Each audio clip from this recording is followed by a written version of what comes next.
ಓಂ ಶ್ರೀ ಗುರು ಬಸವಲಿಂಗಾಯ ನಮಃ. ವಚನ ಪ್ರಸಾದದಲ್ಲಿ ವಿಶ್ವಗುರು ವಚನ ಸಮ್ರಾಟ ಬಸವಣ್ಣನವರ ಒಂದು ವಚನ. ಜಂಬುದ್ವೀಪ ನವಖಂಡ ಪೃಥ್ವಿಯೊಳಗೆ ಕೇಳಿರಯ್ಯ ಎರಡಾಳಿನ ಭಾಷೆಯ. ಕೊಲುವೆನೆಂಬ ಭಾಷೆ ದೇವನದು, ಗೆಲುವೆನೆಂಬ ಭಾಷೆ ಭಕ್ತನದು.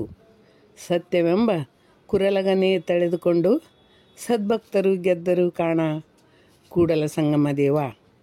ಅರ್ಥ, ವಚನದ ಅರ್ಥ: ಜಂಬುದ್ವೀಪ ಭೂಮಿಯ ಮೇಲಿರುವ ಸಪ್ತ ಮಹಾದ್ವೀಪಗಳಲ್ಲಿ ಮೊದಲನೇದು ಆದಂಥ ಭಾರತ. ನವಖಂಡ 9 ಖಂಡಗಳದು. ಎರಡಾಳು ಅಂದರೆ ಇಬ್ಬರು, ದೇವ ಮತ್ತು ಭಕ್ತ. ಭಾಷೆಗಳು 2: ಕೊಲುವೆನೆಂಬ ಭಾಷೆ ದೇವನದು, ಗೆಲುವೆನೆಂಬ ಭಾಷೆ ಭಕ್ತನದು. ಭಾಷೆ ಪ್ರತಿಜ್ಞೆ, ಪ್ರಮಾಣಬದ್ಧವಾಗಿ ನುಡಿದ ನುಡಿ. ಕೊರಲಗು ಅದನಾದ ಕತ್ತಿ, ತಳೆದುಕೊಂಡು ಹಿಡಿದುಕೊಂಡು ಧರಿಸಿಕೊಂಡು.